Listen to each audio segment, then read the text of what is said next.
Hey everybody! In today's video, I'm going to do a quick run through of the fuse tool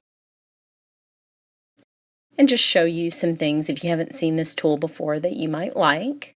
I'm going to be creating a custom pocket page for a pocket page swap I'm in on Split Coast, and I needed something with 9 ATC sized pockets for the swap, so that's what I'm going to start with. Now I've taped down just a regular sheet protector onto my work surface, and I have the fuse tool ruler here. And I've just lined up the sheet protector with the grid paper, and this is going to help me figure out where the pockets need to be and how big each of them needs to be. Now the fuse tool has a little channel in it, in the ruler, then that's where the little perforating wheel that seals your pockets closed will run. And it makes a really easy way to make a nice straight line. Now the cord on the fuse tool and the stand, they don't make really a happy mix. The cord is only about 4 feet long, and the stand is just kind of a flimsy piece of plastic, and it will just slide right off your desk, which you do not want with a super hot tool. So I would recommend getting a soldering iron stand or something that's more substantial, because with the length of this cord, I think you'll be in for trouble. Now I'm just lining up the ruler to run the little tool down. It has just like a little wheel that's very hot, and it's just fusing along that line, so I have just a pocket at the top, and you can see how quick and easy this is. Now to make the 9, I'm going to show you a little trick for the math impaired. This is an 8.5 by 11 sheet of paper. But if you take your ruler and you start with the 0 in the upper left-hand corner, and you take something that's divisible by 3, because I want my paper to be evenly divided into 3, and I don't feel like doing the math. You just angle it down so that 9, for example, which is divisible by 3, touches the right edge of the cardstock, and then you make marks at 3 and 6, and then your paper is perfectly divided into 3. The little hash marks that you made, I just did 3 sets of them, will all be in a straight line that divides your piece of paper into thirds. Do the same thing in the other orientation to get your other 3, and this is now going to be my guide to seal up my pockets. I just measured them just to make sure they're big enough for an ATC, and they are. An ATC is an artist trading card, in case you've never heard that term before. Now what I want to do is take the cardstock, I'm just using it as a guide for this first step, and I want to actually put it inside the sheet protector, because I'm going to be doing a little bit of cutting for the openings of each of the pockets, because if I just fuse these along all these lines, then I wouldn't have any pockets. And I need to cut little openings before I fuse. So I'll use the fuse ruler again. I like it because it has these little non-slip feet on it that really make it great for a lot of things. But especially when you're running the sealing tool along it, you don't want it moving anywhere, and these little feet really do the job. So I'm taping this down, and I'm just aligning the template with some of the vertical lines on my grid paper. That makes it easy to make sure it's straight, and taping it down with a little bit of washi tape.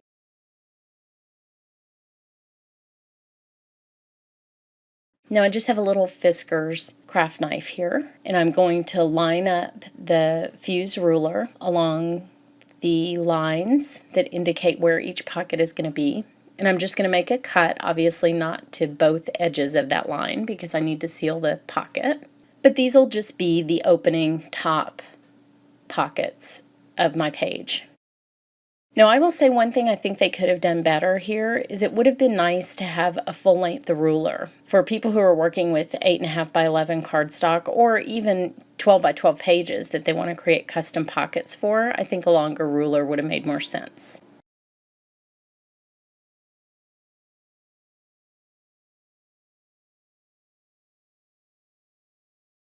So now I'm taking the cardstock out and putting it behind the sheet protector and taping it down.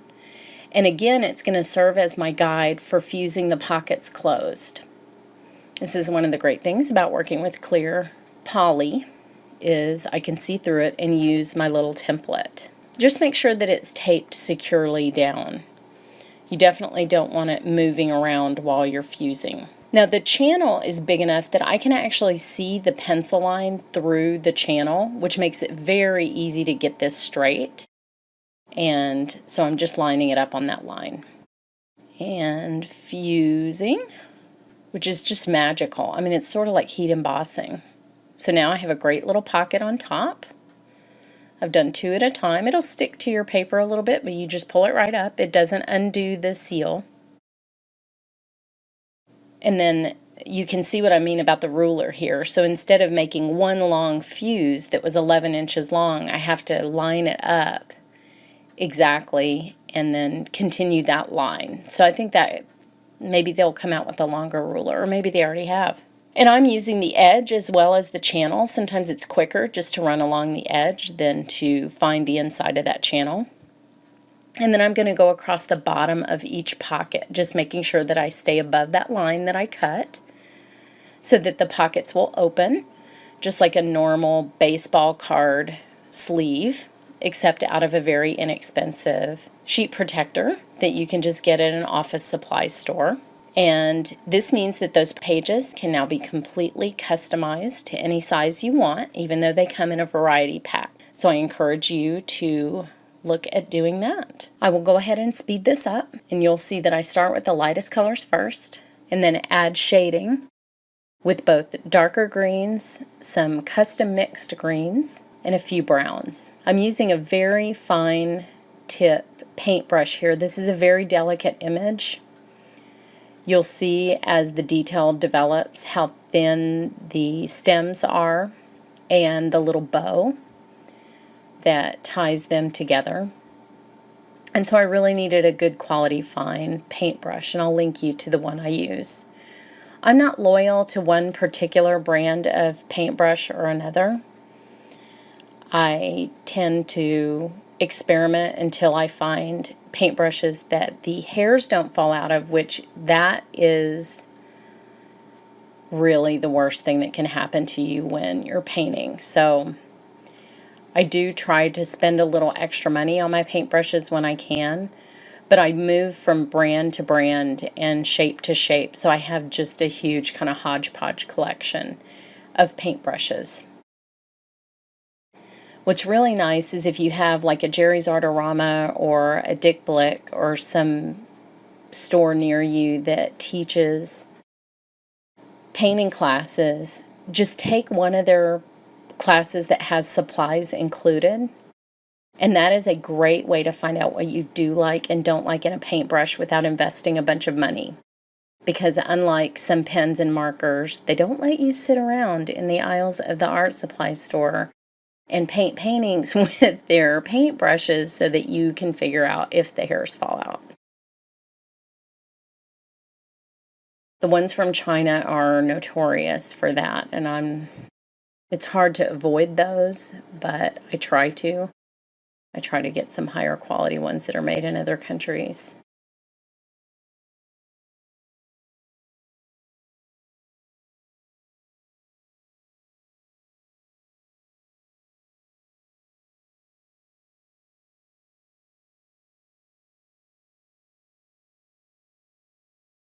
I'm going to add a little bit of sky behind this flower. And you'll see at some points when I put down the blue, it's really dark. But these watercolors blend really nicely, and I don't have any hesitation about putting down a darker color in the beginning. I can definitely get it all sort of an even shade by the time I'm done without any harsh lines in the background. Now I do like to dab. You'll see me dabbing it off just a little bit. Whenever I do a sky, I find that if I put wet watercolor down and then I dab it off just a little bit, it gives a mottled appearance that looks to me a lot like clouds would look. You want just an uneven look in the background and not a smooth blue. Because outside of New Mexico, the sky isn't usually just a smooth blue. You lucky New Mexico people, I'm jealous. Anybody who has a house they want to give away in Santa Fe, please let me know. I will be there in a heartbeat. Now, painting around the little stems and the bow can be a little bit challenging. So just make sure you don't get in a hurry and you use that fine point of the paintbrush to get inside the elements. And you can see sometimes I go in pretty dark so I can see where it is, and then I just dab it off, and then it ends up being the same color as the rest of the background. And don't worry if it overlaps a little bit, it's really not the end of the world. I tend to put a little more focus on getting the sky around that bottom part just because it's lighter than I do around the top. So I'll finish that up. It's always a good idea when you've worked on watercolor paper just to dry it a little bit before you move on to the next stage of your project. But before I do that, I'm going to go ahead and put some Wink of Stella on here. I'm opening up my green, and if you've never had a Wink of Stella brush before, you can see me take off that little black collar. That they come brand new with that little black collar, and until you take that off, no ink will go down into the brush, so that's great. So these two were new. I tried the green, I thought it was a little bit too bright, so I added some gold, and then I'm coming back with clear, which just adds shimmer all over the little leaves. It's very pretty. I know it's a little bit hard to see. Now I'm adding the sentiment, it's grateful for you.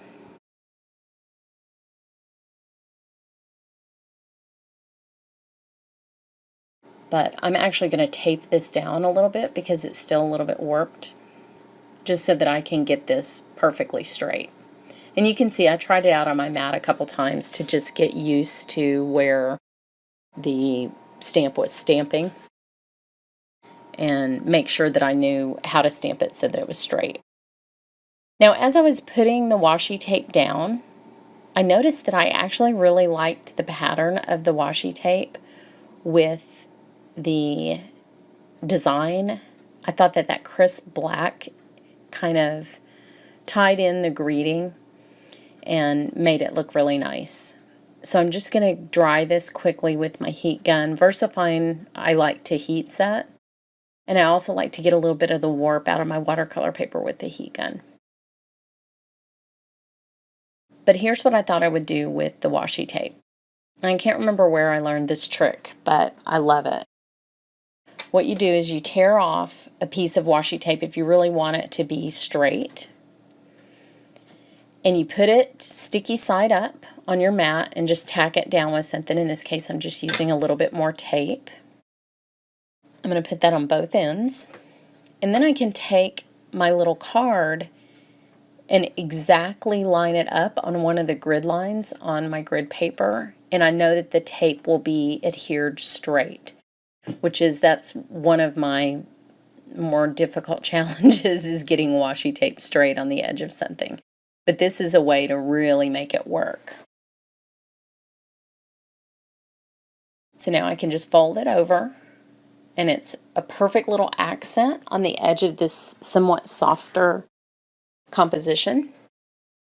And then I can just trim off the ends flush with the top of the card and the bottom of the card. And that is my little Pocket Pals swap. And my theme is gratitude. I hope you've enjoyed this. Thanks so much for watching.